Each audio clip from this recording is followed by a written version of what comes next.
Hello दोस्तों। उम्मीद है आप सब बढ़िया होंगे और बेहतर महसूस कर रहे होंगे। आज हम आप लोग को पाठ योजना संख्या 15 के बारे में बताने जा रहे हैं। तो सबसे पहले ऊपर लिखेंगे पाठ योजना संख्या 15। फिर नीचे कॉलम बनाएंगे जिसमें लिखेंगे दिनांक, कक्षा, विषय, उपविषय, कालांश और अवधि। फिर हम आते हैं प्रकरण पे। प्रकरण में लिखेंगे माँ कविता, जो कक्षा 2 के बच्चों के लिए हिंदी विषय पर बनाया गया था। फिर प्रकरण लिखने के बाद हम आते हैं समान उद्देश्य पर। समान उद्देश्य में लिखेंगे बच्चों में मातृभाषा के प्रति रुचि उत्पन्न करना, बच्चों को कविता की ध्वनियों से परिचित कराना, बच्चों को कविता पाठ के उच्चारण में निपुण बनाना और बच्चों के मानसिक और बौद्धिक क्षमता को विकसित करना। फिर हम आते हैं विशेष उद्देश्य पे। विशेष उद्देश्य में पहला है ज्ञानात्मक उद्देश्य। इसमें लिखेंगे बच्चों को माँ कविता पाठ का ज्ञान कराना। बोधात्मक उद्देश्य में लिखेंगे बच्चों को माँ कविता पाठ का बोध कराना। प्रयोगात्मक उद्देश्य में लिखेंगे बच्चों को माँ कविता पाठ को उसके जीवन में प्रयोग करने योग्य बनाना। और चौथा लिखेंगे कौशलात्मक उद्देश्य। इसमें लिखेंगे बच्चों को माँ कविता पाठ को लिखने व याद करने का कौशल विकसित करना। इस प्रकार हमारा विशेष उद्देश्य भी बन के तैयार हो जाता है। फिर हम आते हैं सहायक सामग्री पे। सहायक सामग्री में लिखेंगे चाक, डस्टर, पॉइंटर व अन्य शिक्षण उपयोगी वस्तुएं। सहायक सामग्री को लिखने के बाद हम आते हैं पूर्व ज्ञान पे। पूर्व ज्ञान में लिखेंगे बच्चे अपने माँ के बारे में सामान्य जानकारी रखते हैं। फिर हम आते हैं प्रस्तावना प्रश्न पे। प्रस्तावना प्रश्न में लिखेंगे 3 कॉलम बना लेंगे, क्रमांक संख्या, छात्र अध्यापक कथन और छात्र या छात्रा कथन। क्रमांक संख्या पहला में लिखेंगे बच्चों हम कहाँ छिपते हैं जब बारिश आती है। बच्चे बताएंगे घरों में। फिर हम पूछेंगे घर में कौन कौन रहता है। बच्चे बताएंगे मम्मी, पापा, भाई, बहन।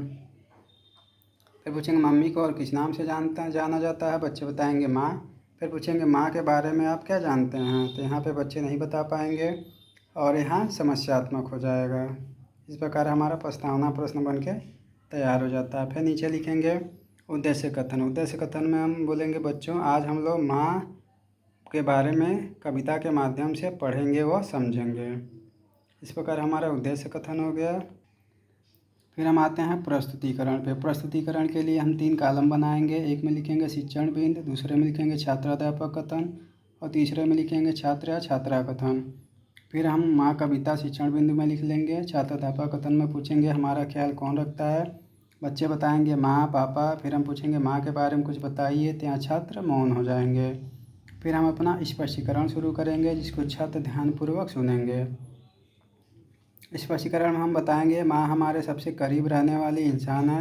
वही हमें जन्म देती है और जन्म के बाद हमारा तब तक देखभाल करती है जब तक कि हम अपने पैर पर चलना नहीं सीख जाते। माँ के बारे में हम इस आनंदमयी कविता के माध्यम से जानेंगे। माँ तुम कितनी भोली भाली, कितनी प्यारी प्यारी हो, दिल से सच्ची मिसरी जैसी, सारे जग से न्यारी हो। मेरे मन में जोश तुम्ही से, तुमसे ही प्रकाश, मुझ में साहस तुमसे आता, तुमसे ही विश्वास। इस प्रकार कविता के माध्यम से माँ के बारे में बताएंगे। फिर हम मूल्यांकन प्रश्न में 1 से 2 प्रश्न पूछ लेंगे। जिसमें पहला प्रश्न पूछ लेंगे हमारे सबसे करीब कौन रहती है। बच्चे बताएंगे माँ रहती है। हमारी देखभाल कौन करती है। बच्चे बताएंगे माँ करती है। मूल्यांकन प्रश्न के बाद हम आते हैं बोध प्रश्न पे। बोध प्रश्न में हम पहला पूछ लेंगे हमें जन्म कौन देती है। फिर दूसरा पूछ लेंगे भोली भाली कौन होती है। फिर तीसरा पूछ लेंगे हमको साहस किससे आता है। इस प्रकार बोध प्रश्न के बाद हम आते हैं श्यामपट्ट कार्य पे। श्यामपट्ट कार्य के लिए सबसे पहले श्यामपट्ट चार्ट को एक सही आकार में काट के कॉपी पे चिपका लेंगे। उसके बाद सिल्वर कलर के पेन से जो मार्केट में 10 रुपये में मिलता है उससे हम लिखेंगे सबसे ऊपर आनंदमयी कविता। फिर पाठ का नाम लिखेंगे माँ। फिर हम कविता लिखेंगे माँ तुम कितनी भोली भाली, कितनी प्यारी प्यारी हो, दिल से सच्ची मिसरी जैसी, सारे जग से न्यारी हो।